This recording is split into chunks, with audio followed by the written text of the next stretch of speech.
this NFL season. Matt Landis, Las Vegas Chris, and Scott Kellen will break down the games live every Tuesday.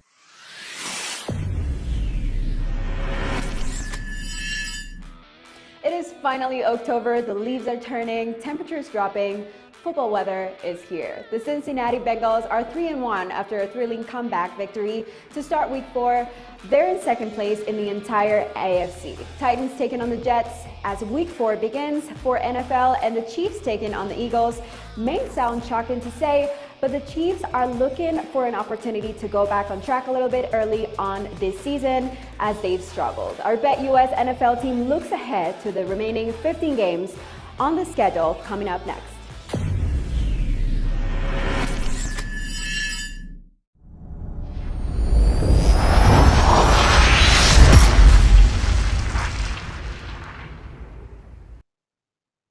Hey everybody, welcome to the BetUS NFL show. I'm your host, Matt Landis, joined by expert football handicappers Las Vegas Chris on your left and Scott Kellen on your right. If you're watching us on YouTube, you can find Chris on Twitter at Las Vegas Chris, that's CRIS. You can find Scott at Sixth Sense NFL, and you can find me at MLandis18.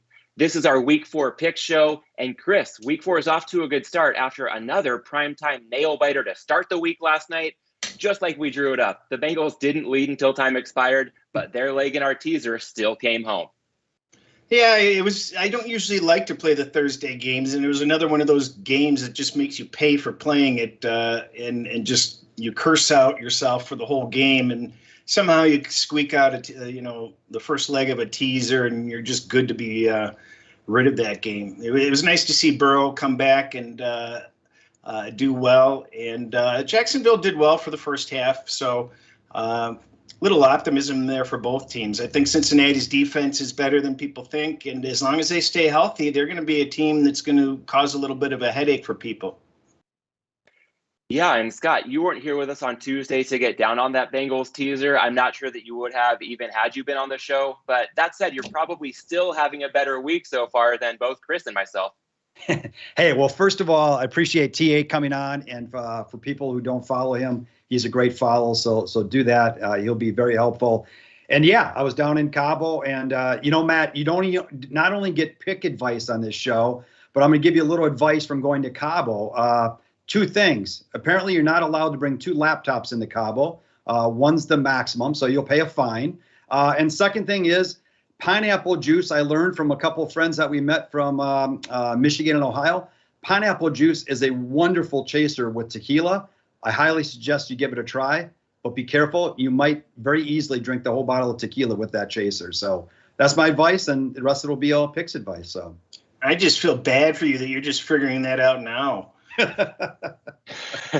Why didn't you tell me this a long time ago, Chris? My generation might confuse the pineapple juice for a nice hazy IPA that sometimes can taste like pineapple juice, but comes with an 8 to 10% ABV, so that could get a little dangerous. But yeah, good times here. Not just betting advice, but that said, guys, the betting advice has been pretty on point so far this season. It's been a recurring theme these past few Friday mornings, noting that the Thursday night game has gotten our weeks off to a good start. And the good start hasn't been ending there. So I think in the spirit of transparency, it'd be great to take a look at our records through 3 weeks so we can pull up a graphic for the audience joining us live on YouTube. We can see that Chris is 7-5-1 so far.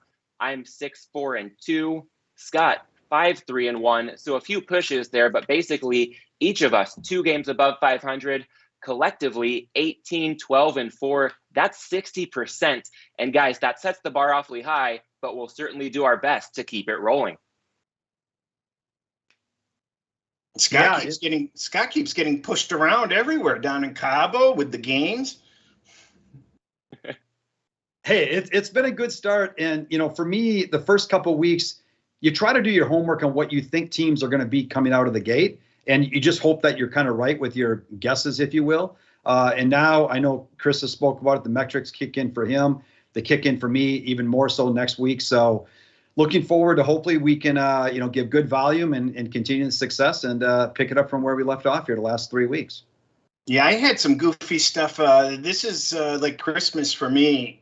This is the start of the season for me when I can start using the metrics. And There was a lot of goofy stuff that I saw that required that I actually go back a couple of weeks and look at the paperwork to see if this kind of thing had happened previously. And I was able to confirm that my data should still be good and everything's in line. And I'm looking forward to this week.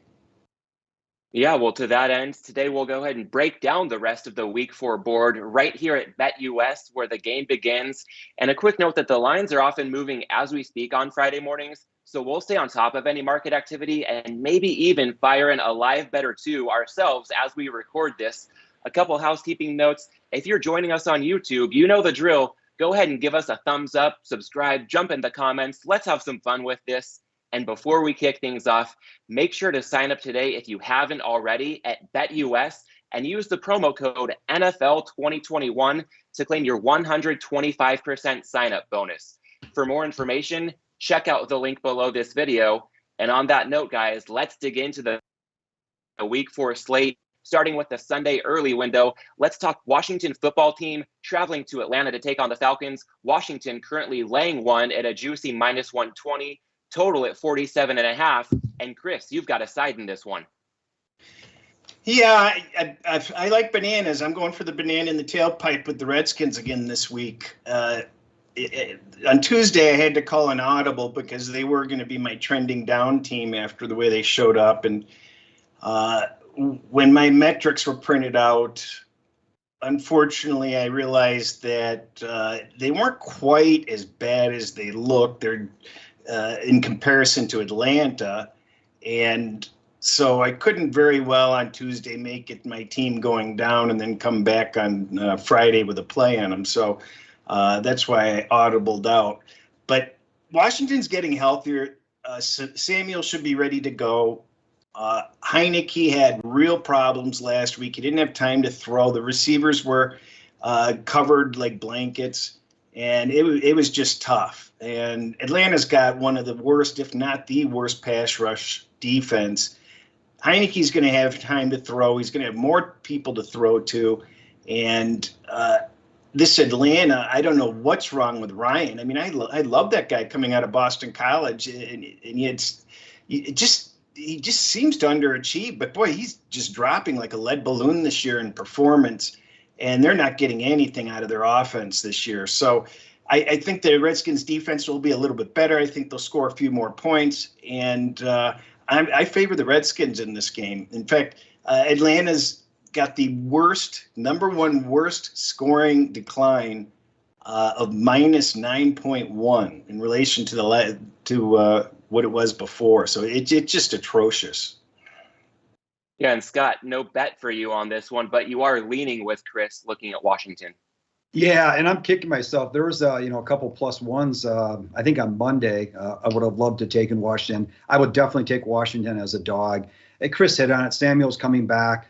Washington has actually been very good in terms of protecting the quarterback. They're the third best team and allowing the least amount of pressure. And Chris hit on it. Atlanta, I've got as 6th worst in creating pressure. So what I see there is if they want to throw the ball, they go back and be able to throw the ball, and Samuel's coming back, that'll be very helpful.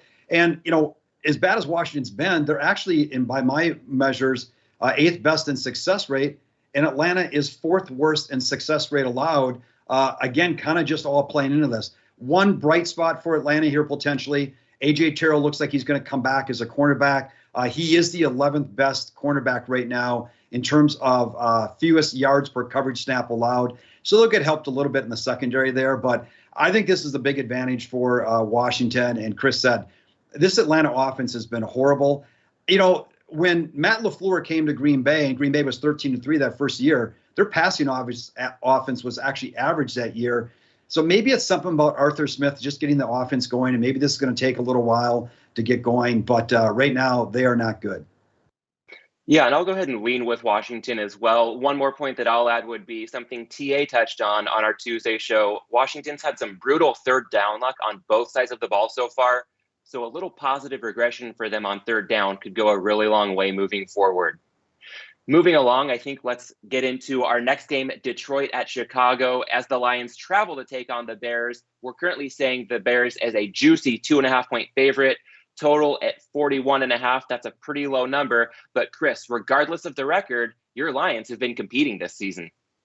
Yeah, they sure have. I don't know why it feels this way, but it feels like the Lions are 0-3 yet are on an upswing, and the Bears actually have a win and seem to be, down in the dumps and gloomy, as far as a cloud over their head. I think the optimism for what Fields was going to be able to do, that balloon deflated last week, and so they're coming down to earth. They're facing the real reality that there is not as much optimism as they thought they had.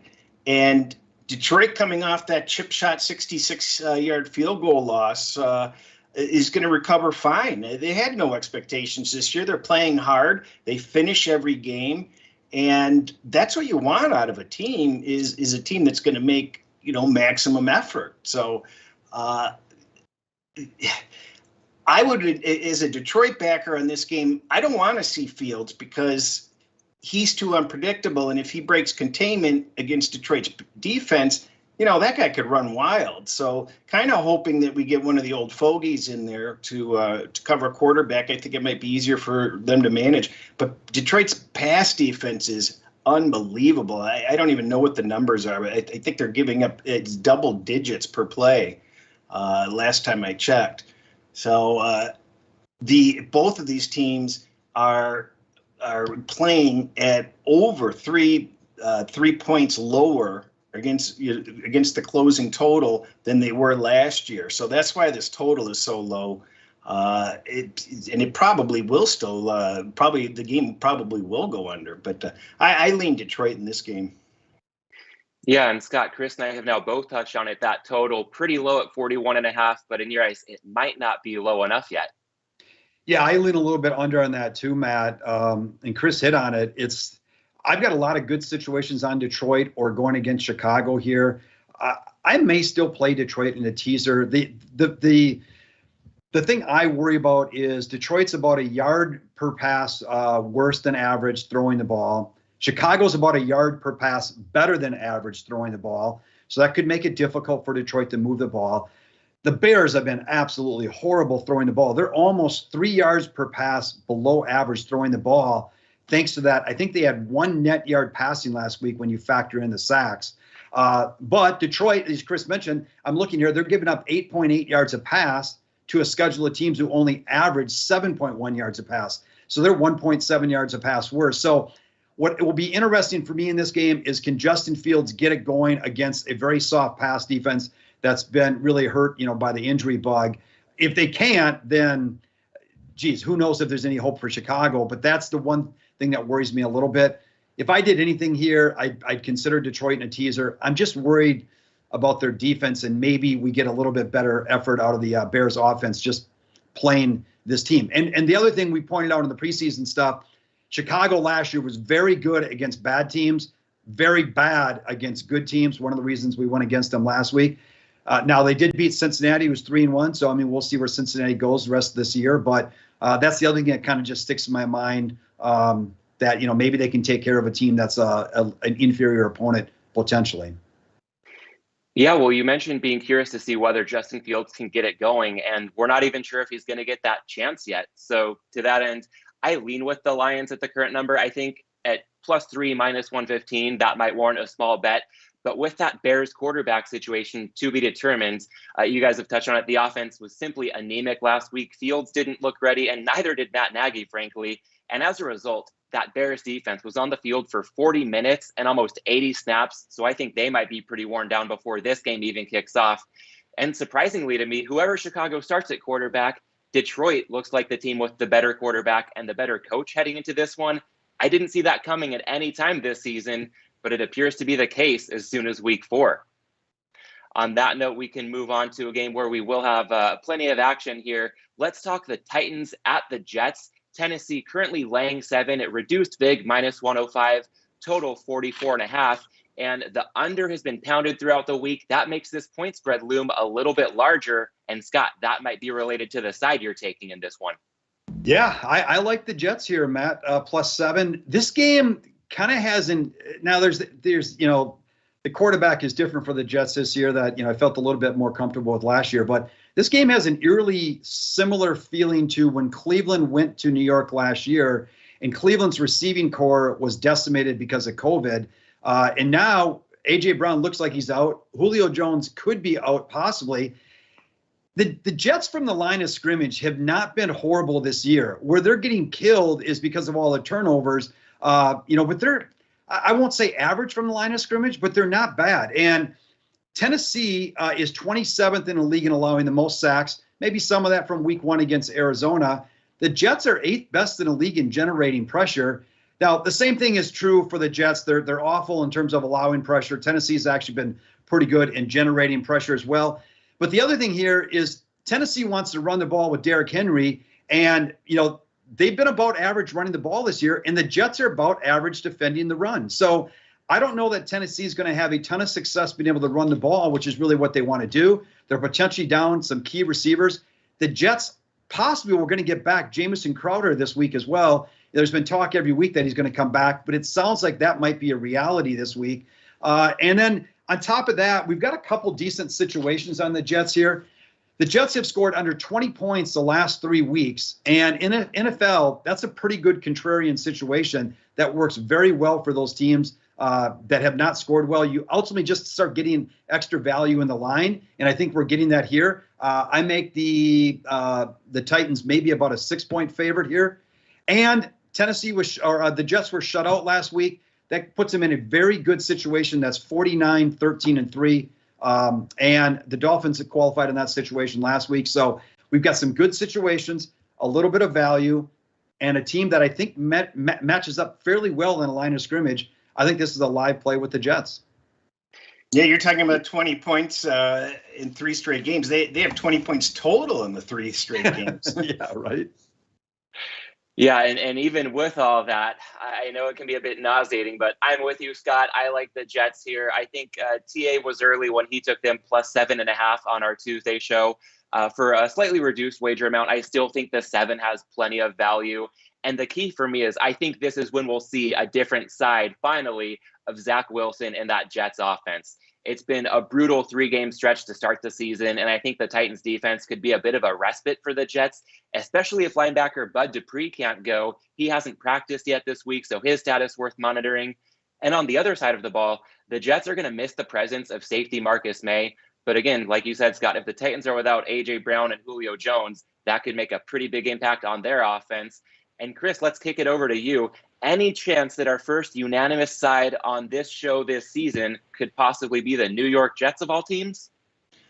Well, it's kind of odd here because as much as we ridicule this Tennessee defense, I'm just glancing at what my metrics say. And believe it or not, even after facing Arizona and Seattle, Indianapolis kept them healthy enough to stay in the middle of the pack defensively somehow overall. So I'm going to keep my eyes on that throughout the season because I just pretty much assume they're in the bottom 5 at all times during the season in defense.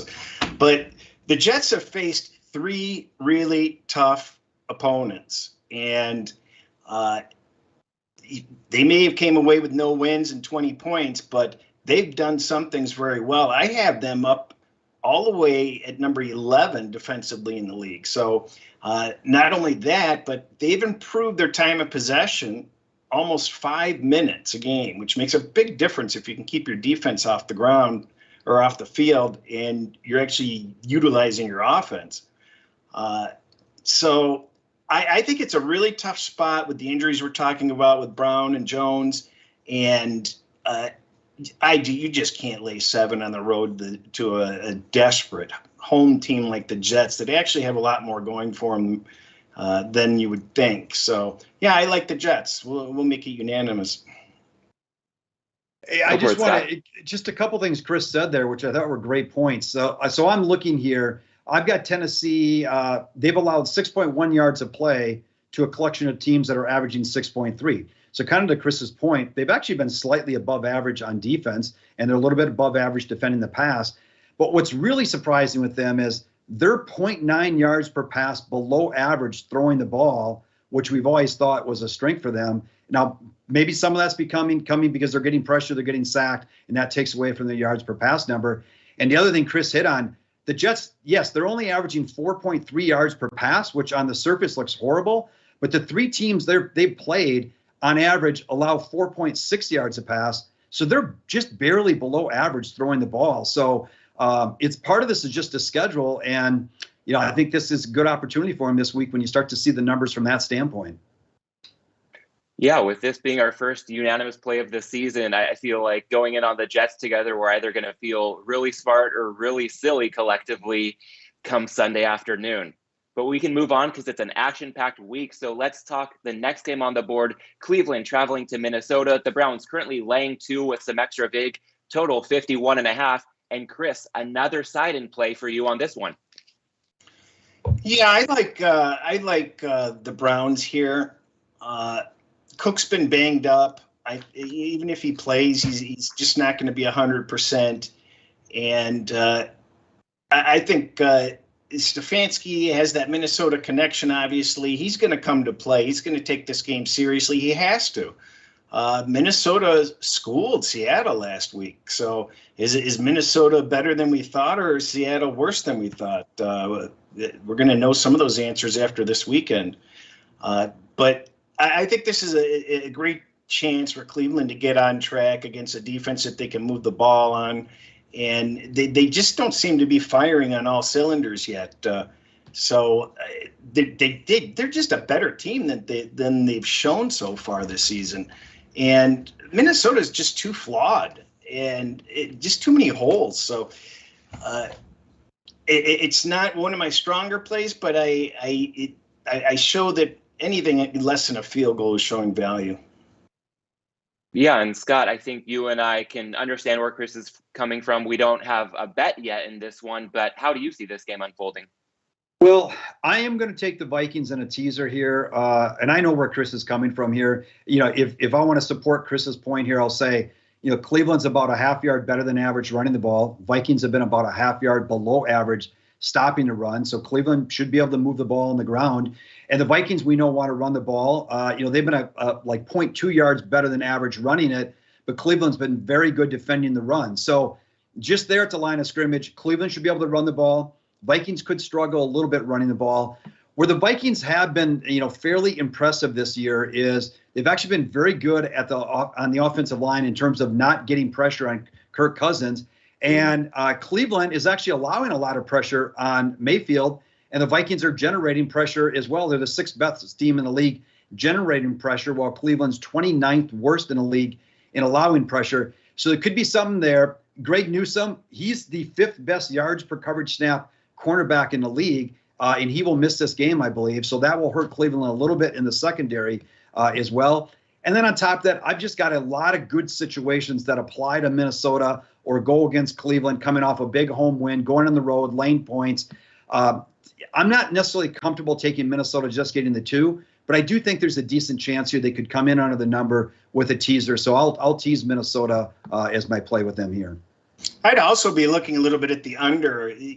Even though both of these teams are top 10 offensively, their pace of play is much slower. I believe one of the teams is like 7th and the other one is like 11 or 12.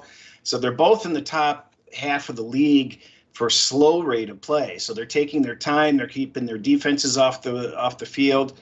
And just something to look at. That 51.5, 52 is probably too high for this game.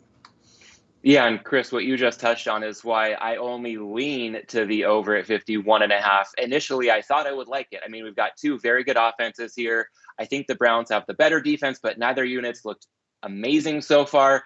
That said, with a lot of running likely in the cards, we could see a slow tempo. That's going to keep me off of, a bet on the total at this number.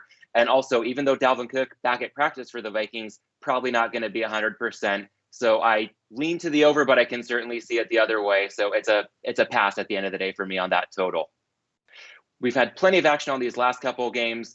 Coming up, we can get to one without any big bets, even though we like some angles here. Colts traveling to Miami, Dolphins laying 2, total 42.5. And Scott, kind of as I alluded to, there's a side you want to get a play on, but you can't quite bring yourself to do it. Oh, yeah, man, Matt. Indianapolis, they're kind of in the same situation as they were last week at Tennessee. Some really good situations applying to them. But, man, this team's a mess. Quentin Nelson going to be down. They could be down multiple offensive linemen.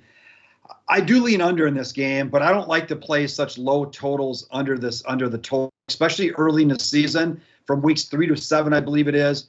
Non-division totals of under 43 do have a little bit of a tendency to go over, and this is just a low total just the way the NFL is played right now. But I do lean under. But these teams are pretty similar. They're both horrible throwing the ball. They're both about average running the ball. They're both about slightly below average defending the pass and defending the run. And now I guess that's why you've got a spread, of 2.5 here. I'd like to take Indianapolis on a teaser as well, but I just don't have any confidence in Indianapolis right now, given everything they're going through. So no play for me, a little bit of a lean towards the under, but that's about it. Yeah, and Chris, it's tough for you to trust either team here as well. Well, I really enjoyed riding the Miami bandwagon last year, and unfortunately, it's time to hop off that bandwagon. Shockingly enough, Miami was the number 1 team in the league on third down conversion rate on defense. How do you drop all the way to rock bottom that fast? There's number 32 in that metric this year. That's just a huge drop. It's a huge change in what's going on for them. And I have them in the bottom third defensively overall, and I have them dead last offensively. I don't know how Miami, and Indianapolis obviously is no prize to have this week either. This is just a game with like a dog with fleas. Everywhere you look, there's a headache and a problem. But realistically, Miami shouldn't be favored in this game. This is they haven't done anything to demonstrate that they belong to be favored. And Indianapolis is a Dr. Jekyll and Mr. Hyde. So we don't know what's going to show up and who's even going to be available to play. So with that in mind, I don't have a lot to say other than I lean Indianapolis. If they get healthier, I'm going to take a bite on them, but I can't look Miami's way in this game. Yeah, well, Chris, you mentioned the Colts being a little Jekyll and Hyde so far this season. I haven't really taken much notice of the positive side of that equation, and because of that, I lean toward the Dolphins at -2. The Colts +3 in turnovers last week still couldn't cover. Too many injuries to name at this point. I think Brissett looked all right against the Raiders, but that said, I'm in alignment here. Too many unknowns. Gonna steer clear of this one. And on that note, I think we can move on to the next game on the board. Carolina traveling to Dallas. The Cowboys currently laying 4.5, total 51.5. And Scott, we've seen a lot of strong two-way action on this one over the course of the week. Yeah, I really wanted to take Carolina here, Matt, but we know McCaffrey's out. I do think Chuba Hubbard will be okay, but he's clearly not McCaffrey. And then, of course, the other one is J.C. Horn in the secondary, and he was third best in yards per coverage snap in the NFL this year. So that is a big loss for them. I know they picked up some secondary help this week, but still that's a loss. My numbers kind of lean slightly to the under in this game. But the way this game could play out, I could see this being higher scoring. Carolina, 5th best in the league in big pass plays, which is defined for me by 20 yards or more. Dallas, 2nd worst in the league in defending big pass plays. So I could see Carolina getting some chunk plays here in that regard. And what this is really going to come down to is Carolina's defensive numbers are very, very good. We know that. The question becomes, is that because they have played a light schedule? And of course, with Horn out now, do they regress a little bit? Or do they truly have a really, really good pass defense, which is also aided by a rush that can put pressure on the quarterback? But the Cowboys are pretty good defending pressure. So that's what this comes down to. If Carolina's defense is for real, then I think Carolina hangs in this game. If they get exposed a little bit or they're losing something because Horn's out, then, Dallas could cover this game. My numbers now with the injuries and whatnot lean a little bit towards Dallas in this game. Like I said, they lean under, but I can see the way this game could play out with some pass plays over the top, being a little bit higher scoring game and possibly go over the total. But no play for me. Yeah, Chris, it seems like you're seeing both sides of the coin as far as this game is concerned as well.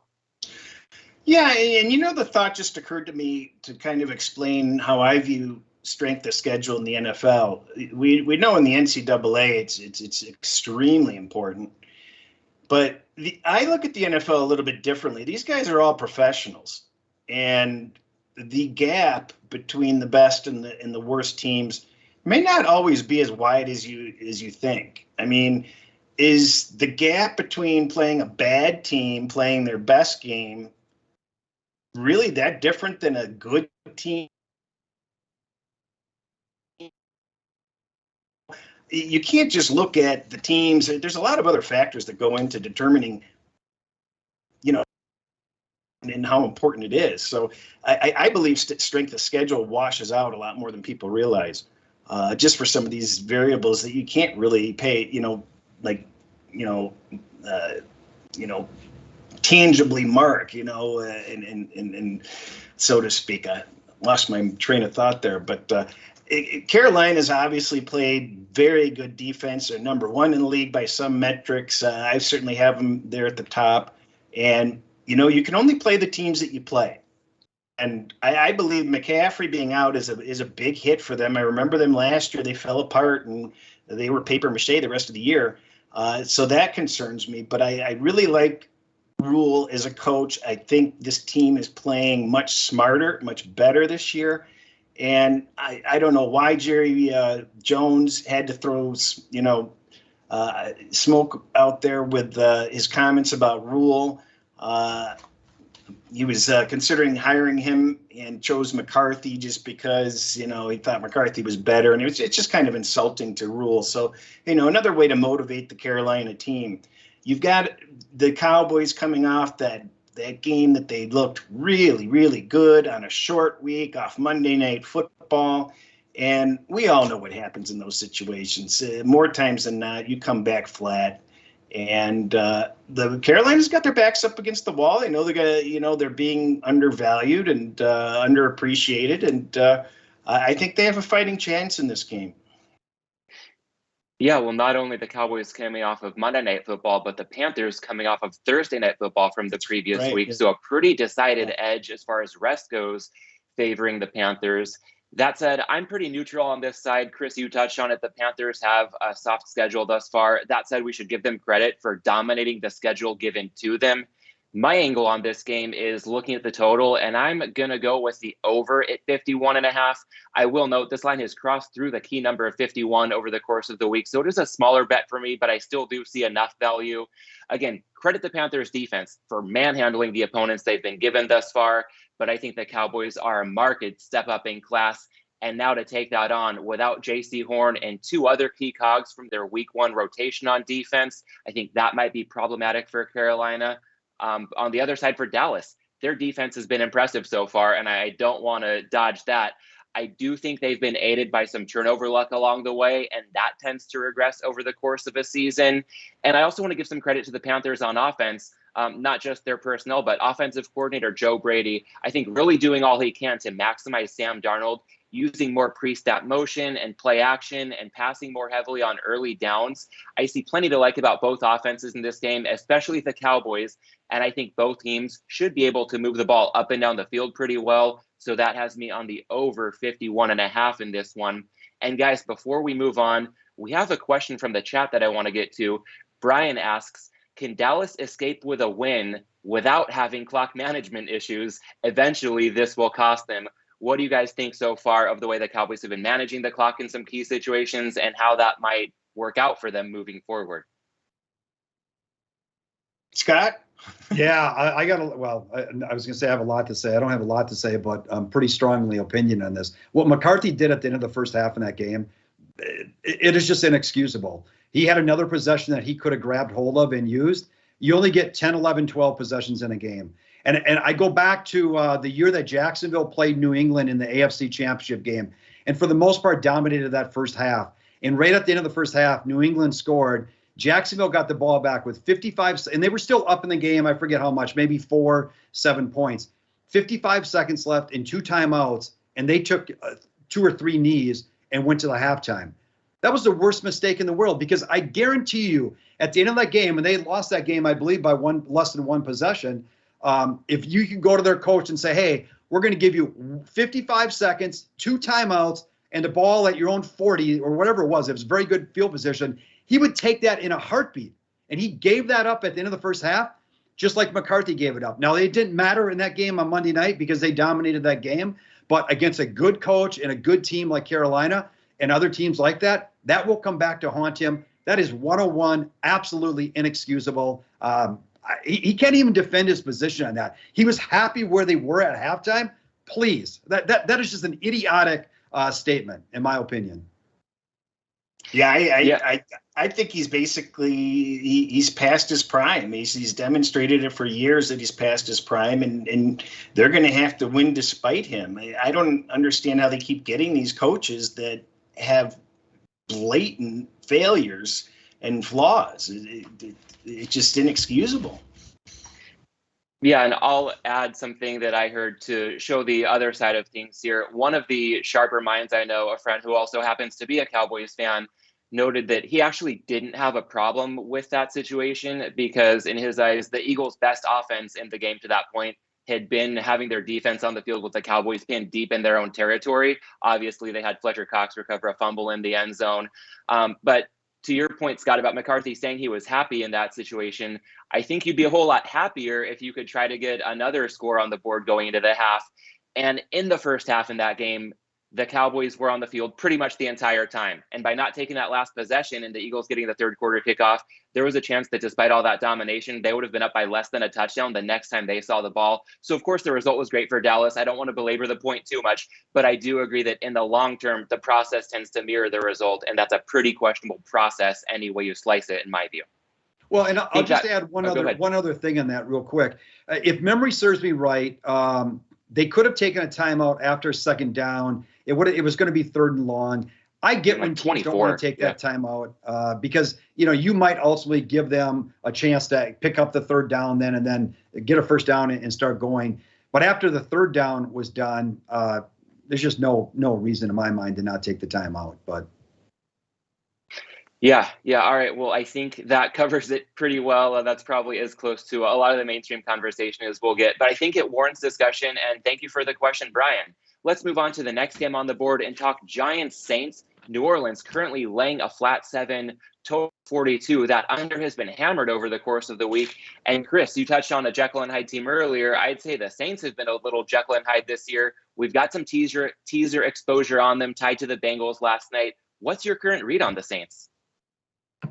Oh, I don't know how anybody can have a read on the Saints other than I think it's obvious. Winston is the most amount of yards he's thrown this season is 148 yards. The coach doesn't trust him, and he just doesn't want him to make mistakes. So their focus is going to be ground control and kill the clock and just try to be smart. Don't let him do what he did in Tampa Bay and make mistakes. So, you've got the health issues with New Orleans still, and the Giants, geez, who the hell, they're going to have to, put ads in the paper for players if things get any worse. I can't even keep up with them all. As I mentioned in divisional previews, there's no way Galladay's ever going to stay healthy for a whole season. So I was happy he's gone, but boy, this guy can't last anything. So I'm basically going to sit this one out. My metrics lean toward the Giants a little bit, but I've got too many other interests this week, and I see this game can go either way. It doesn't matter. If the Giants were to win by a field goal, it wouldn't surprise me. And if the New Orleans won 28-7, it wouldn't surprise me. Yeah, I'm kind of with you there, Chris. We've got that teaser exposure on the Saints intact after the Bengals squeaked through last night in the first leg. We broke that down on the Tuesday show. At this point, I'll just sit back and let that exposure on the Saints ride on Sunday. I was going to say I still like the Saints in a teaser leg if you haven't bet them yet. And I do think there's some validity to that notion, looking at the clearly superior team at home, needing to do a little more than win outright. But now with this line down to a flat 7, the Saints do have a little less teaser appeal to me since we're no longer crossing through that key number. I think that may warrant a reduced wager amount if you haven't gotten down on it yet. But that said, Scott, you are aligned with Chris and I on those teaser notions for the Saints. I am, and it's a good point on the teaser, Matt. You know, if you're laying on a 6-point teaser, $1.20, that teaser has to win 73.9% of the time. So let's just call that 74%. And if you're laying just historically, now this is going back all the way back to 1983, on a home favorite up 7, they're only winning about 73.5% of the time, in terms of teasing that. So you're actually a little bit below where you need to be. Since 2015, though, where we saw the extra point get moved back, so you've got a little bit different dynamic in the scoring. They're now winning that same 7-point favorite at about 76.5%. So there has been some value over the last 6 years laying, doing the teaser on a 7. So I'm on them because of that. Plus, I've got a metric that I use that works pretty well for teasers and does suggest a play here. And the Saints are hard to figure out. They're either getting crushed or crushing teams, so just a whole bunch of variance. But the Giants are 8th worst in generating big pass plays. The Saints are 10th best in defending big pass plays. That tells me the Giants aren't likely to get plays down the field. And, of course, they may not have Slayton or Shepard at the receiver position. Galladay, as Chris mentioned, a little banged up as well. I think that could be trouble for them. And even though the Giants have been actually a little bit better than average throwing the ball, again, with those receivers, if they're out, could hurt them. The Saints have been phenomenal defending the pass. They've been phenomenal defending the run. And even though the Saints have just been kind of average running the ball, the Giants are about 0.7 yards per rush below average defending the run. So I see the Saints being able to run the ball, maybe some Kamara out of the backfield. And I just don't see the Giants being able to move the ball enough to score. Armstead, the left tackle for the Saints, is out, so that's noteworthy. But also the Giants lost Blake Martinez, their key linebacker. He's out. That is not going to help them as well. So getting the Saints at -1 and a teaser here, I think, is a pretty good opportunity. And we have a pretty good chance of winning it, in my opinion. You know, speaking of teasers, I just want to remind people, if you're doing two-team teasers around the touchdown area, you can always just plunk in the money line, and you might actually find a cheaper price just playing a parlay of Pick'em. And the same thing goes true for if you're doing 3-team teasers of 10 points. If you have 3 teams that are somewhere around 9.5, 10, 10.5, plunk those in a parlay and see what they pay, and you might just get Pick'em all across the board for a better price. So don't forget to do that. Great point. You're right. Yeah, I think we can always endorse trying to find the best number you can get on this show. And there's a number that's going to be in play in this next game we can get to.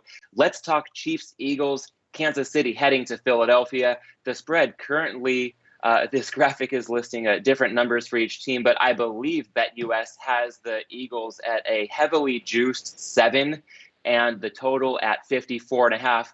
Chris, this is kind of similar to that Jets game, looking like it could be another plug your nose special this week. Yeah, it definitely is a hold your nose. I mean, what can you really say positive about Philadelphia at this point? They embarrassed themselves on Monday Night Football, and it really was an embarrassment. They didn't have a game plan, and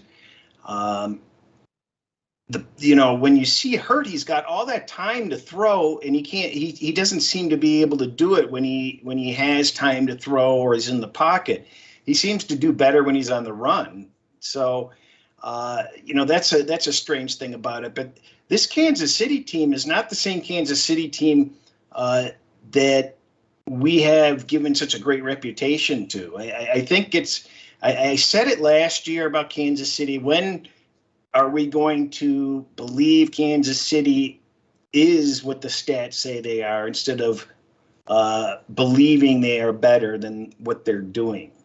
And so we're now a year and a quarter in. They've had a tough schedule, but they're at the bottom of the league in the defense. Their defense is open season, and their offense isn't that great. Well, their offense is still pretty good, but they're living on reputation. And Mahomes is started throwing some picks in some bad situations, and they just have some leaks. And I'm not going to be in a position where I'm laying a touchdown on the road thinking they're going to cover, I'm going to be taking that touchdown. So I definitely lean with Philadelphia here.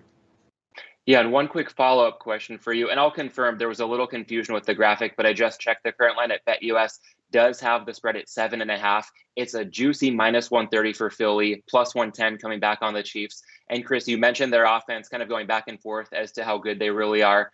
My thought is that they've had some pretty fluky turnovers, and that's been holding their scoreboard output in check. So I think that there is still plenty of appeal to the offense. What do you make of the turnovers they've had so far this season versus how good you really view the offense to be from a true talent basis? Well, Mahomes is responsible for the turnovers that he's been throwing, so that's not like him. And sometimes stuff like that becomes contagious. So, fumbles are random. Some turnovers are random. And what I like about my metrics is it tells me how teams are playing overall. And believe it or not, I know Philadelphia's stats are a little skewed from game one against Atlanta.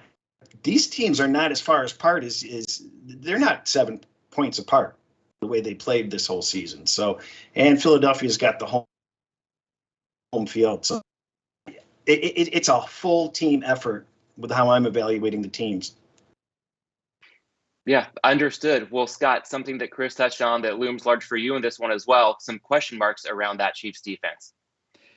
Yeah, well, and Chris hit it. And by the way, remember last year, and I forget the number, I don't have it in front of me. We talked about this in the preseason. KC was 7-1, 8-1, whatever it was in close games, decided by 7 or less points. So I think they're 1-2 this year, right?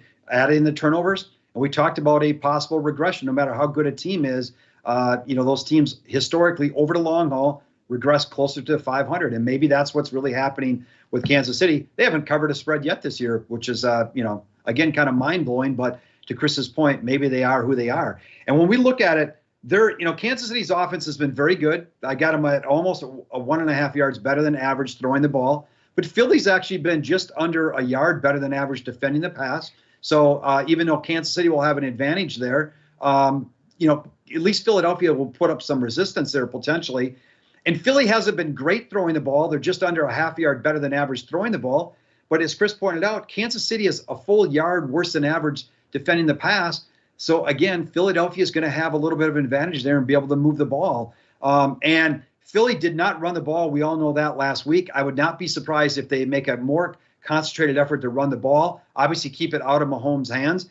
And it's a perfect opportunity. They're 0.8 yards better than average running the ball, while Kansas City's 0.4 yards below average defending the run. So I can see Philly running it, taking some shots down the field, maybe a little play action.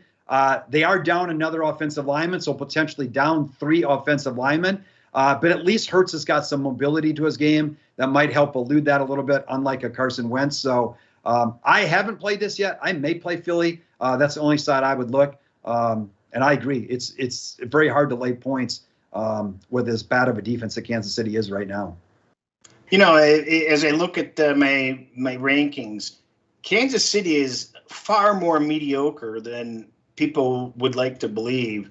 And Philadelphia is far less mediocre than people would like to believe. And that kind of puts them in a little sandwich, in the panini press. It puts them a little bit closer.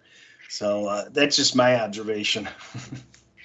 Yeah, I'll go ahead and pass on this one. I'll pass on the panini press, so to speak. I think for the Eagles, something that could work against them potentially, that short week. We talked about the Cowboys being off Monday Night Football. So is Philly after getting undressed in Dallas. And I think their defense might pay a price for that game because it was on the field for 35 minutes and more than 70 snaps. And with the Chiefs, I think we're finally starting to see some of the love in the marketplace start to fade.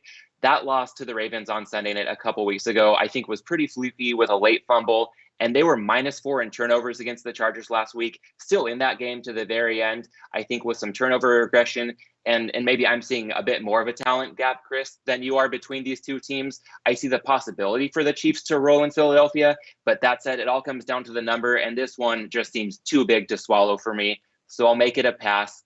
And guys, speaking of numbers that are too big to swallow, let's get to our next game and look at Houston traveling to Buffalo, and the Bills currently laying a massive number, 17. total of 47. And Chris, we touched on it on our Tuesday show. It was nice to see Josh Allen get back on track last week. Other than that, not too much to say about this one. Yeah, let's just be like the camera guy in Family Guy when he goes to the weather and I'm not playing the game. Back to you. Scott, I see a Cabo reference in here for your take on this game. I'd say pass the tequila with a pineapple juice chaser and let's move on. Yeah, all I'll say here is I'm going to lean to Houston at this number. Extra rest off the Thursday night. Of course, if the Bills play like they did last week, this one should be a blowout. And if Josh Allen's not in that 2020 form, it could be a struggle for Buffalo to build margin. So we'll just see how this one unfolds with no action in pocket on Sunday in Buffalo. And at this stage, I'll call a quick timeout here. We've reached the end of the early slate on Sunday. To our live audience on YouTube, thanks for joining us here. Give us a thumbs up. Make sure to jump in the comments, subscribe, all that good stuff. And with that said, let's move on to the late window on Sunday.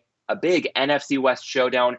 Arizona at the Rams. The Rams currently laying 4.5, total at 54.5. And Scott, there's a side you like in this one. Yeah, I like Arizona here. I know, people have talked about Arizona's secondary, and there's probably some truth to that. But, pass defense is really two things. It's obviously your secondary, but it's also the pressure that you put on the quarterback or don't put on the quarterback. And so I think Arizona gets a little bit of a short change here compared to the Rams defense. And Arizona, 10th best in fewest sacks allowed this year, while the Rams are 8th worst in generating pressure. So now there are some concerns on the offensive line for Arizona, so we'll put that to the side for a second. But short of that, Arizona should have a little bit of success here, being able to throw the ball. They're 4th best in success rate for me. Rams are 8th worst in allowing success rate. So again, people are talking about the Rams like their defense is fantastic. I don't know that we've necessarily seen that completely this year. Arizona almost a full yard better than average throwing the ball. Rams about a half yard worse than average defending the pass. Yeah, they've got Jalen Ramsey, who's a shutdown corner, no question about that. But that fit perfect for Tampa last week, who was a little bit decimated on the receiver spot. But Arizona can throw a lot of receivers down the field, kind of taking away a little bit of that advantage. So, and the Rams themselves have been fantastic, over 2 yards a pass, better than average throwing the ball. But Arizona's actually been a little bit better than average defending the pass. But again, some of that's coming from the pressure that they're putting on the quarterback as well. I see both these teams are about 1.5 yards better than average when you factor in the defenses that they're going against, which makes it kind of equal. And now we're getting 4.5 points. So I like Arizona in this game. And I know Arizona, and I've been part of this, has been dominated by the Rams in recent years. And I've been on the Rams in many of those games. I do think this is a little bit different Arizona team this year. So again, from a passing standpoint, I think these teams are about average. Getting 4.5 is a pretty good number, I think. And we got to worry a little bit about the offensive line. They could be down a couple offensive line starters for Arizona, but short of that, I like the Cardinals in this game. Yeah, and Chris, it seems like you're seeing eye to eye with Scott in this one. I am seeing eye to eye with him on this game. I think this is a statement game for Arizona, and I kind of like the fact that they kind of floundered a little bit last week and gave teaser bettors a little bit of a scare.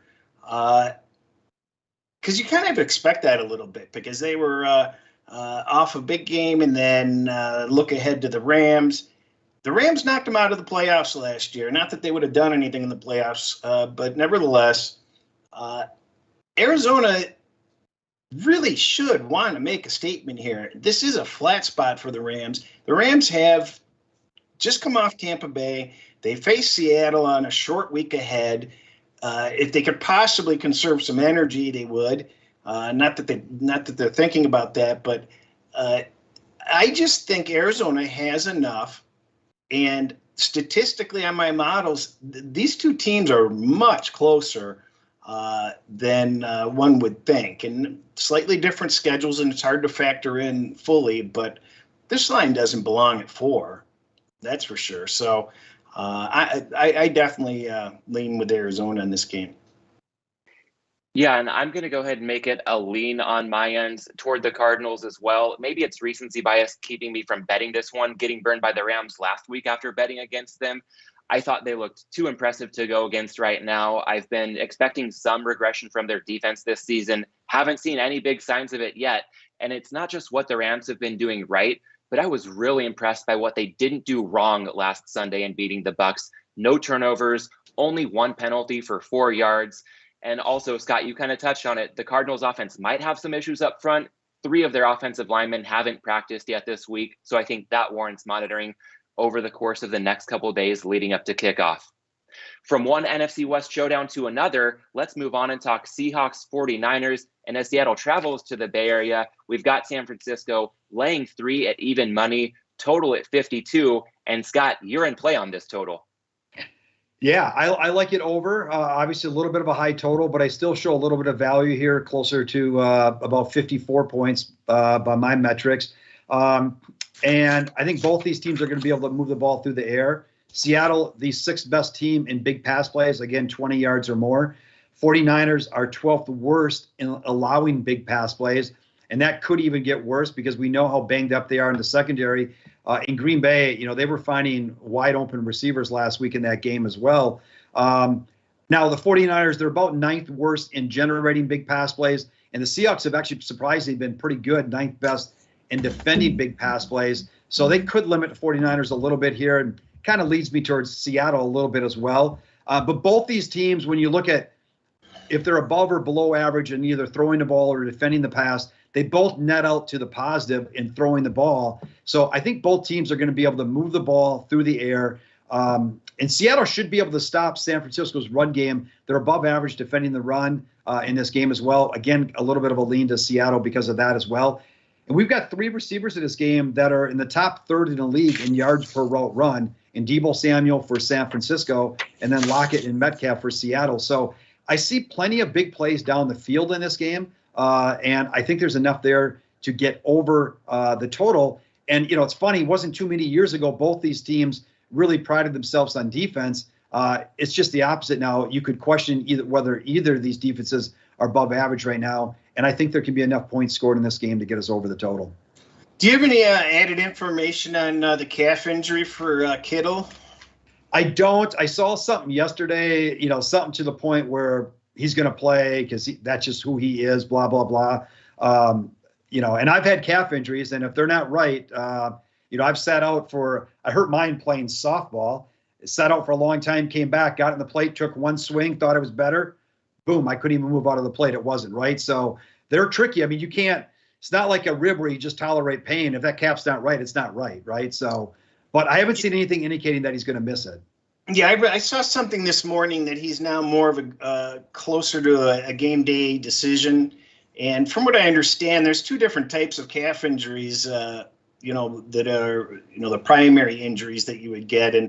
And one of them is harder to recover from. So it's kind of unclear which one this is, but it seems like this might be the one that's harder to recover from. So that's a big concern with me on this game because I'd like to lean San Francisco. I feel like there's lots of cracks in the armor with Seattle. I have them, pretty mediocre. And they, I realized it was tough coming off of that game that they had before Minnesota with Tennessee, but they really came in flat. And it's not the same Seattle we've seen in years past. Seattle's had a history, at least that I remember, where they start off pretty strong and they seem to surprise people. And they're starting off slow this year. And I think San Francisco is still a solid team. When you just look at, what the division was supposed to be going into the season, while Seattle was going to be maybe 3rd place and San Francisco was the clear favorite. Well, so why are we dangling between 2.5 and 3 when Seattle's clearly not playing up to standards and San Francisco's doing, what they're supposed to do, albeit it looks harder than it should be, but it didn't kind of make sense to me. So without more injury information, and I think Jimmy G without Kittle would be in some real deep trouble and have some more difficulty moving the ball. That would scare me about the total. Another key metric with Seattle is they're not holding on to the ball. They've lost 5 minutes per game in time of possession, which is a significant number, and that adds up. And it says that there's something monumentally different from the past so far. So I lean San Francisco pending injury news.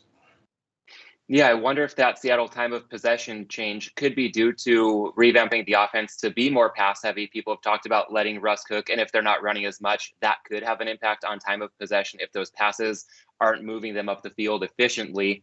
And all things considered, I'm going to go ahead and lean to the over at 52 here. I think Chris, good point about the George Kittle injury. That's certainly a fly in the ointment. But I do see a San Francisco secondary that was already shorthanded, now possibly without Josh Norman and Kwan Williams at cornerback. Both of them haven't practiced yet this week.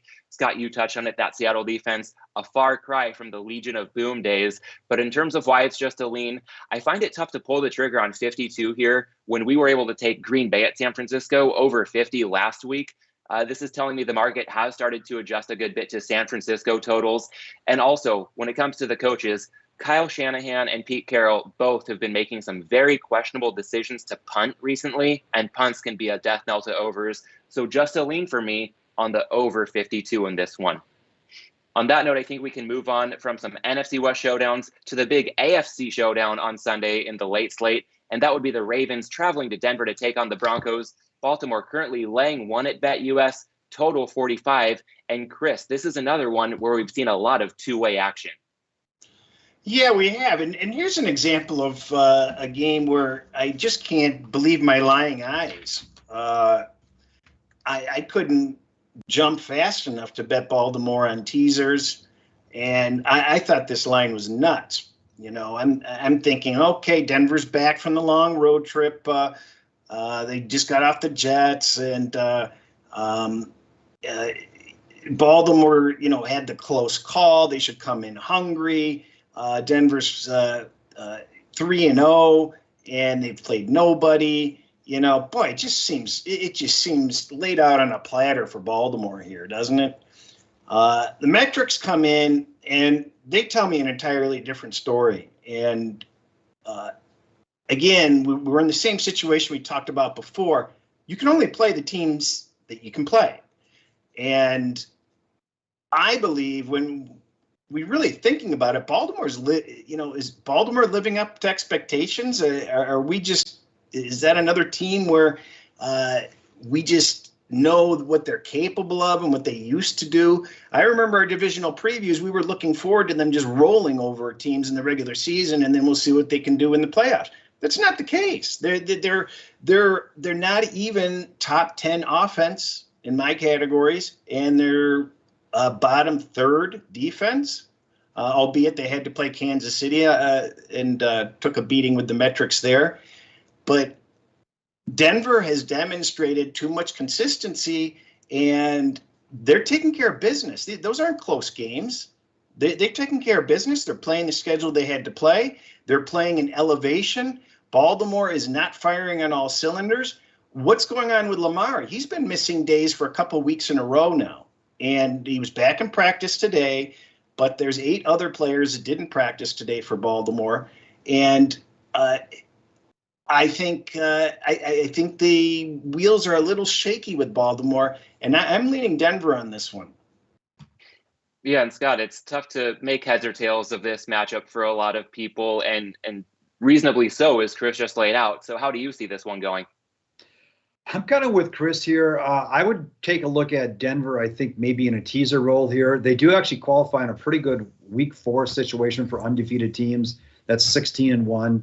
Again, that's not a huge sample size there, but it does speak to undefeated teams do seem to have some success in week 4 for whatever reason. But, and Chris is right. They played an easy schedule, but they at least dominated that easy schedule, which, hopefully tells you a little bit more about them as well. The one concern for Denver here, they've got a couple injuries on the offensive line that need to bear watching a little bit. But, and maybe Lamar Jackson is just a different animal in terms of what this Denver defense will face. The Denver defense, especially in the secondary, is very good. Now, could they force Lamar into some mistakes? Because, throwing isn't necessarily the thing that he does best, possibly. But on the other hand, Denver operates their offense a little bit different than some other teams. So maybe the advantages Denver carries on defense don't translate quite as well in this type of a game. But I think the Denver defense is real. They have suffered a few injuries there that bear watching as well as the season progresses. But I kind of like Denver in a teaser here. We're not going to have it as a best bet for me, but it is something that I might look at to tease before the games get here on Sunday. I'm going to be interested to see when you place that teaser. Where does this line stop? Does it just keep on going up to 2.5? Or does Denver ever get some more bite and bring that line back down? Where do you think it's going to go? I think it goes up. I think it probably, I think it hits 2.5. But I don't know for sure. That's why I was asking you when you would pull the trigger on your teaser. Well, here, this is something I think is important too, that I've always tried to advise clients. If you've only got one out and the line's +1 right now, maybe go ahead and take it. Maybe a 6.5 point teaser, not laying more than 120. You're at the 7.5. If you've got multiple alts and the ability to monitor lines fairly decently, then at least you can monitor that stuff. And if you start to see it moving, hopefully one of your alts is still, at a number that you can get the teaser. And of course, if it starts moving up, then it doesn't matter. You can kind of wait and see. But that's kind of my advice, when watching something like that. As long as you can monitor it, hope you can still grab something if it starts to go against you. Yeah, I think both of these teams have some teaser appeal at the right number. In fact, I'll go ahead and lean Baltimore at the current spread of -1. Baltimore was my favorite teaser leg early in the week. Chris, you and I were talking about that quite a bit leading up to our Tuesday show. And then a big move on the Ravens knocked them right out of teaser territory. But as far as things go with Denver, I think there's some similarities to what we said with the Panthers, where the Broncos' schedule was a gift the first 3 weeks of the season. But to their credit, they took full advantage of it, and they've looked really good. Taking on the Ravens now, I see it as a step up in class, and now the Broncos dealing with cluster injuries at wide receiver, having lost KJ Hamler on top of Jerry Jeudy in week 1. So that's something that could be a factor for the Broncos. And of course, as you guys have both touched on, Lamar Jackson with that back injury, it seems like it's been precautionary holding out of practice, but definitely something to monitor over the next couple days. We've got one more game to get to on the Sunday afternoon slate, so let's hit it. Pittsburgh traveling to Green Bay. The Packers laying a touchdown at even money, total 45.5. And Chris, do we have the makings of yet another hold your nose special here? Yeah, I mean, we do. A friend of mine, Ron, mentioned something to me that I thought had an interesting spin to it, because we talked about Rodgers and his Zen-like state of mind at the beginning of the season, and did the NFL do this guy a really good favor, big favor for Green Bay and Rodgers by putting him on prime time to start the season? Because if he had started this season on daytime Sunday afternoon games and just kind of not in the spotlight, maybe that laissez-faire, lackadaisical attitude, maybe that would have continued through the season. But, being thrust on prime time right out of the gate with these wacky games, hey, he's showing the intensity. He's emotional after the games and stuff. So that's just a comment that I wanted to make about it, because I don't have a lot to talk about on this game. But hey, by the way, Chris, I know you weren't intending this, but he did start on a Sunday afternoon, and he got his ass kicked in Jacksonville against New Orleans, right? And then he went to prime time. So right. I know you weren't even probably thinking about it that way, but that's almost what happened. Yeah, it's amazing how it seemed to just turn the switch for him. So it would have been nice. I don't know. I always root against the Packers for some reason. It would have been nice to see him struggle some more. But because you're a Lions fan. I'm just anti-Green Bay. No. But I want to see who's playing for Pittsburgh. Is Watt playing? I'm really worried about Ben. I'm really scared. I really hope this guy isn't embarrassing himself, and this is a real crash and burn situation. Because sometimes the news comes out and you just feel like, are they going to come in and wheel him out, or are they going to have to get security? Because the comments and his performance, boy, it's ugly. And with all these injuries piling on, it's hard to get behind this Pittsburgh team. But, I'm showing that there's reason to look at that game, and I want to see who plays. And I may just hold my nose and play the Steelers, because that Green Bay defense is just garbage. And I'm not sure what Rodgers' motivation is going to be on a Sunday afternoon. And I don't know how seriously they're going to take Pittsburgh. Yeah, and Scott, it seems like all those Steelers injuries could be a big factor keeping you off this one for the time being. Well, I think, first of all, I think Watt's going to play. I mean, we'll see, right? But it sounds like TJ Watt's put in, I believe, some full practices this week. So I think he's probably coming back. It looks like Deontay Johnson coming back at receiver. Smith-Schuster, I think, may play. But I'll probably end up taking my numbers. This is just really a numbers play and a value play. I do show a little bit of value in Green Bay in this game. And so I kind of like him in a teaser, actually, in this game. And they started playing their cornerback, their rookie cornerback, Eric Stokes, a few weeks ago. He's now sixth best in yards per coverage snap allowed. So pairing him with Jerry Alexander, we might start to see a little bit of difference in the secondary for Green Bay potentially. That might help them a little bit as well. It's just a numbers play for me. I kind of like Green Bay in a teaser here. We'll get them down to -1, and I think they can win the game. That Steeler offensive line is very bad.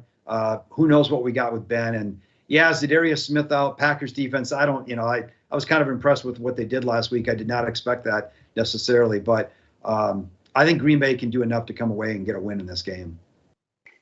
Yeah, well, with that teaser, so you have the Vikings +8 tied to the Packers -1. And Chris is on the other side in one sense in both of those games, laying the points with Cleveland and Minnesota, taking the points with Pittsburgh and Green Bay.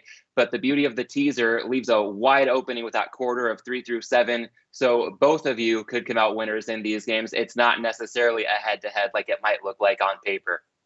I'm going to go ahead and pass on this game. I think the Steelers being decimated by injuries just has too many unknowns for me. I view this one as a marquee matchup in the preseason that has lost a little bit of luster as we approach week 4 kicking off. And on that note, I think we can move on to primetime in a game that hasn't lost any of its luster.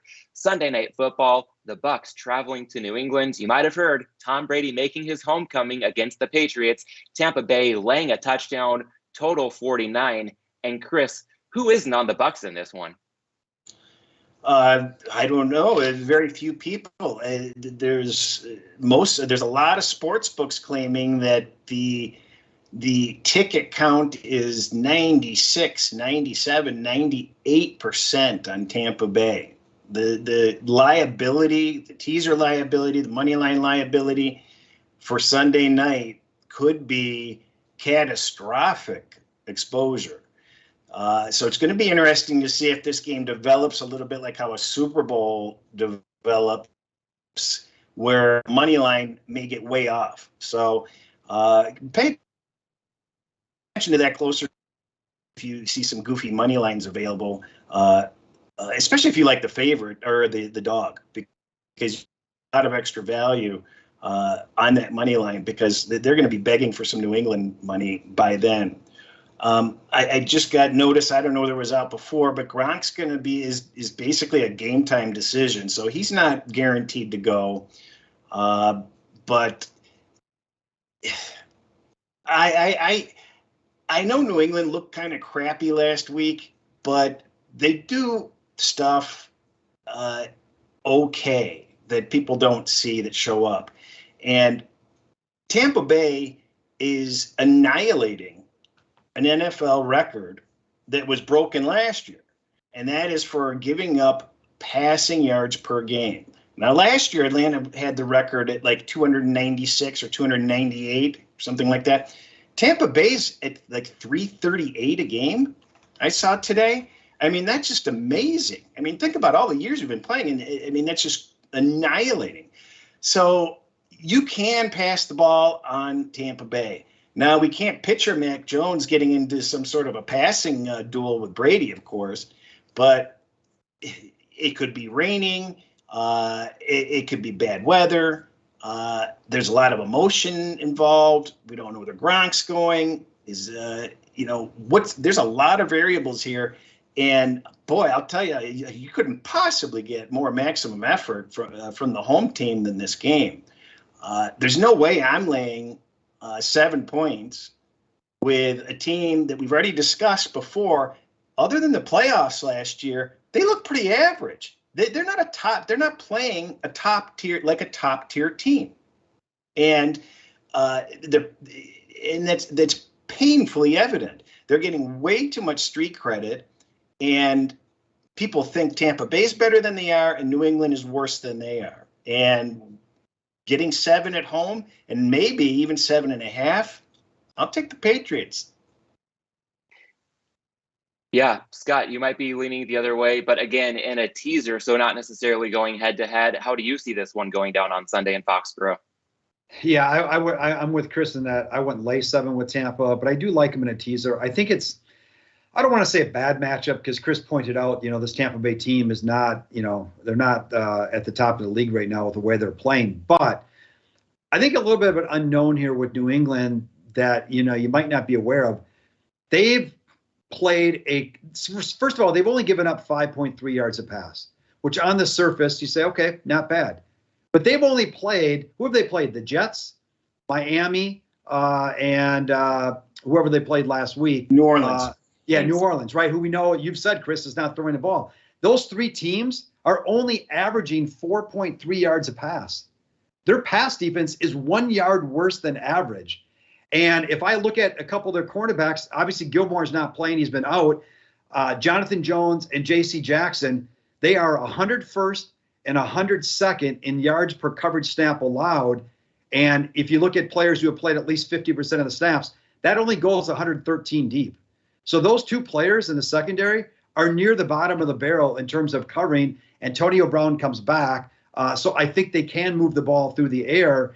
Now, for Tampa, Jamel Dean got hurt last week. He was 17th best in yards per coverage snap allowed. So they're going to be hurt there. But to Chris's point, I don't know if New England can 100% take advantage of that. They're 0.9 yards per pass below average trying to throw the ball. And Tampa Bay has been very good stopping the run, which we know New England kind of wants to do as well. So I don't know if New England can move the ball on the ground. And Jamal White is out at running back. He might be done for his career, I'm reading.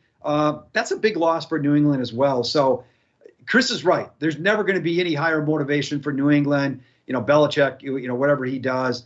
I just think the matchup is just not well suited for New England to win the game. So I feel pretty comfortable with Tampa Bay in a teaser in this game. A part of me just sits there and says, boy, it just feels like Belichick's bringing a knife to a gunfight here. But, when I listen to a lot of different podcasts and shows and stuff, and I hear people dissect the matchups and all these technical terms, and they're throwing the DVAO and the EPA stats and all that sort of stuff. And I use all of that stuff, but when you're using these analysis of the games, it's as if sometimes people think that they know something that the teams themselves are completely oblivious about. Like they're, enlightening everybody. Oh, well, I can see this. Well, of course they know the same thing. And, why don't people win at a higher win rate? Because every year, every week, everybody has the answers and has these matchups and how they're going to get exploited. Well, yeah. And so do those teams, and they make adjustments. That's why you don't win 60% of your games, because the teams know that too, and they're going to make the adjustments. And they may have been doing that crappily, mediocrely before, but they make the adjustments for that game. And that's why you get the 50-50 here, even though people sound so smart and they have it all figured out with matchups and this, that, and the other. Sorry about the rant, but it's just something that occurred to me this morning. Well, and Chris, you mentioned how the books are getting slammed with Tampa Bay money, right? And we all know the lights are not as bright as they are in Vegas because everyone can just wake up and bet one side and the books lose that money. I would rather be on the side that the book needs, quite frankly. So that always scares me, when everyone's on that one side, because it just doesn't go down that way over the whole course of the season most of the time, right? So that's always worrisome. It's not that easy. Let's put it that way, right? Yeah, I think they had FanDuel said they had 5,500 bets. At what point do you move the line? I mean, are you going to just sit there and take the one-way action? There's a reason they're taking that action, and it's not 7.5 yet. Well, and Chris, to that end, before I get to my view on this game, what do you think the odds are that we see plus 7.5 as a widely available number between now and kickoff? It's hard to predict. I only see one book that's even leaning toward 7.5, and everybody else is leaning closer to 7. So I got in at +7 just because at one point, if you guys saw Brady in the interview, the guy looks emaciated. He's got a cold, but boy, does he look gaunt.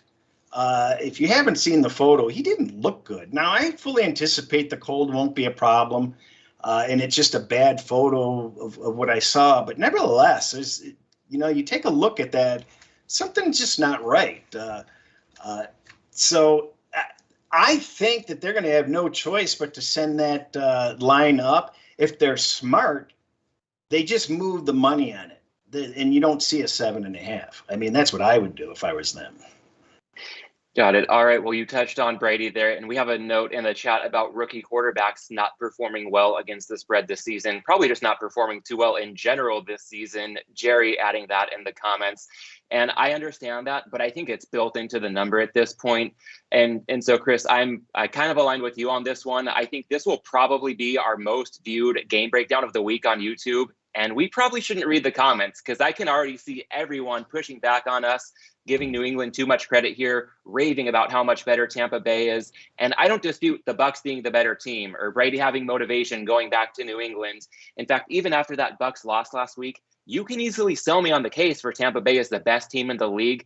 But to me in this one, it's all about that number. And while everybody seems to be on the Bucs, I think it's important to note pretty much any sharp money would have come in at less than a touchdown here. So we're not necessarily going head to head with any of the pros on Tampa Bay if we take New England at +7.5, if and when we get that number. And to me, the key matchup in this game, while all eyes are on the Tampa Bay offense and Tom Brady breaking the all-time passing yards record in New England, I'm looking at a couple underperforming units when the Patriots have the ball, and that would be the Patriots offensive line and the Tampa Bay secondary. I think it's going to be really important to see whether the Patriots pass protection can give Mac Jones any time to exploit that secondary, or if the Bucs pass rush is going to take control. Of course, in this matchup, I'd love to have James White as a safety valve and the Patriots offensive line at full strength. But I think the Patriots injuries are built into this number and then some at this point. So it's a strong lean for me now at +7. But if and when we see Patriots +7.5, I'd go ahead and make that my hold your nose primetime pick of the week. I have one other perspective. How about looking at it this way? Tampa Bay is not in the top 10 in offense or defense, according to my rankings. The highest they rank in either is 12th. If you have a team going on the road to face Bill Belichick in Foxborough, how the hell can a team that isn't in the top 10 in either category be laying 7 to Belichick? Yeah, some good food for thought. Scott, one more thing to add? Well, I was just going to say, unless we find out down the road here, New England's not a very good team this year. I mean, that could be, and to your point on the pass rush, I think Arians came out this week and said, we know our secondary sucks right now. We need to get to the quarterback. They're averaging 1 sack a game against a collection of teams that are giving up 1.9 sacks a game. So, they've been horrible at trying to get to the quarterback. We'll see if that changes. And I think Trent Brown possibly comes back at right tackle for New England this week. That would be a big gain because they've struggled to kind of replace him while he was out. So if they can get to the quarterback, then, it's going to be a different game. But if they can't, maybe they can throw down the field on Tampa Bay and keep this game close. Yeah, well, we've got all eyes on Bucs Patriots right now, but we have a pretty good primetime game on Monday night to cap off week 4. So let's get to that one and talk Raiders Chargers. The Chargers currently a juicy -3 at BetUS, total 51.5. We're going to get to Scott in a bit with a total in this one, but Chris, you and I are on a side in this one, and you're going to go ahead and put the Las Vegas in Las Vegas, Chris.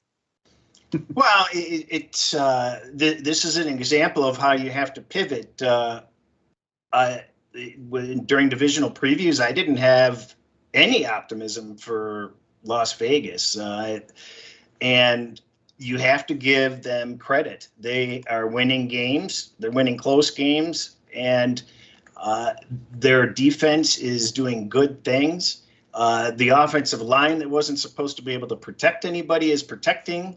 And, Gruden has some secret sauce going so far. And you look at the Chargers, as you referenced earlier, they were +4 in the turnover battle last week and barely won. The game before that, it was Blunder City with Dallas and poor clock management. And each game this season has had folly in it for the Chargers. So Anthony Lynn is gone, and somehow the problems are still there. So just a lot of this, a lot of that. I think these two teams are pretty much equal. So if you're able to get a cheap 3 or 3.5, that's where the value is. It really isn't even a Chargers home game. There's going to certainly be more Raiders fans at that game than Chargers fans. So another added bonus. Yeah, and I'm seeing pretty much eye to eye with you on this one. You touched on the Chargers struggling to win outright despite a big turnover edge last week in Kansas City. Some Anthony Lynn legacy, perhaps, even fundamentals. The illegal shift penalties continue to crush the Chargers on offense. And for the life of me, as a fan of the team especially, I just can't figure it out. And I'd also like to note that Brandon Staley's endgame clock management last week struck me as a clinic in breathing life back into the opposition. Instead of taking a chip shot field goal as time expired, the Chargers scored too fast, ended up giving the Chiefs the ball back with 32 seconds left plus a timeout. And they were only up by 6 at that point because they missed the PAT. So a touchdown's going to beat you in that spot. And what do they do on the ensuing kickoff? They blast it through the end zone for a touchback. And I think you've got to kick it high and short in that kind of scenario, forcing a return that burns some clock. The difference there between a touchback and forcing a return could be giving Patrick Mahomes one more play to beat you. And Chris, you've touched on it with the Chargers throughout, going back to our AFC West preview, special teams, an issue over the course of the years. That still doesn't seem to be fixed. 2 more missed PATs last week and a 24-yard punt. I will say, I like Brandon Staley's aggression going for it on 4th down multiple times when a lot of coaches would have punted. So I do see plenty to like about Staley. But overall for the Chargers last week, I see a good result. We know they've got tons of talent, but that struck me as a very shaky process. And one more thing, Chris, that you noted that I'll echo. This line seems right to me if we're giving the Chargers a standard home field, but I think they deserve next to no home field with a massive pro-Raiders crowd. I've been saying for years, the Raiders might still be the most popular NFL team in Los Angeles. So I'm with you, taking the Raiders for +3 at even money. And Scott, no side for you in this one, but you do have a total play. Yeah, I like it under the total here, Matt. Average points scored in the NFL right now this year, give or take, is about 47 points. So we're sitting at 51.5. So we're obviously above what an average game would show. And then when you look at the matchups in this from a Raiders, throwing the ball, running the ball versus the Chargers stopping the pass or run, the advantages on both sides of this weigh to the defense. So if we're above average for what an average game is scoring and the defense is going to have the advantage in both of these, there's just a little bit of value here to the under. And, the Raiders have been very good throwing the ball this year, but the Chargers have been very good stopping the pass. And on the other side, the Chargers are below average on offense right now. And the Raiders are doing just enough on defense. They're right around average, give or take, on defense. But that's about what that team needs. And obviously, if they get better, that's great. But that's about what that team needs to go along with their offense. So I see the defenses having a little bit of an advantage on both sides of this. And the Raiders, with Casey Hayward and Nate Hobbs in the secondary, they're both in the top third in yards per coverage rate allowed. And we know Staley, just like we talked about last week, he's going to play too deep back there. He's not necessarily going to allow them to throw deep. And the Raiders are the top team in the league in big pass plays, again, defined by 20 yards or more.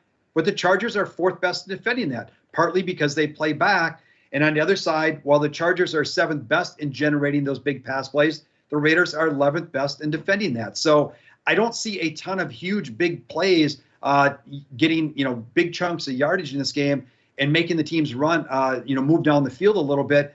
And the last thing here is the Raiders have been decent running the ball this year, and the Chargers have been horrible defending the run. So I could see Gruden running the ball here a little bit and eating some clock as well as they go down the field. And then, along with stopping the big pass plays just to eat time. And so we're getting a fairly high total that I think has some value on the under in this game. Yeah, well, let's all root for perhaps a 24-23 Chargers win. Everybody goes home happy. And speaking of going home, let's hit the home stretch here. We've gone through the whole weekend board. Let's recap our best bets this week, and we can pull up a graphic to show the live YouTube audience. And there's a lot here, so I'll just touch on a few of our consensus plays. We've got Scott and myself on the Jets taking the +7. All three of us are teasing the Saints. Chris and I have exposure tied to the Bengals from last night. Scott pairing the Saints with the Bucks, taking Tampa Bay down to -1. Scott and Chris both on the Cardinals taking 4.5 points. And Chris and I also both on the Raiders to cap things off at +3 at even money. All right, that about does it for us this week. We're going to get ready to sign off. But before we do so, I'd like to thank you for tuning into the BetUS NFL show. And for those of you with us on YouTube, go ahead and give us a thumbs up, subscribe to the channel. If you have any thoughts or questions, let us know in the comments of this video. And if you're listening in podcast form, feel free to reach out to us via Twitter. You can find Chris at Las Vegas Chris, Scott at Sixth Sense NFL, and myself at mlandis18. Last but not least, don't forget to use the promo code NFL2021 when signing up at BetUS to claim your 125% sign-up bonus. All right, everybody, that'll do it for us. Enjoy week 4. Best of luck with your bets. We're going to be back with you live on Tuesday at 5:30 p.m. Eastern, 2:30 Pacific to review the action and preview week 5. We'll see you then right back here at BetUS, where the game begins.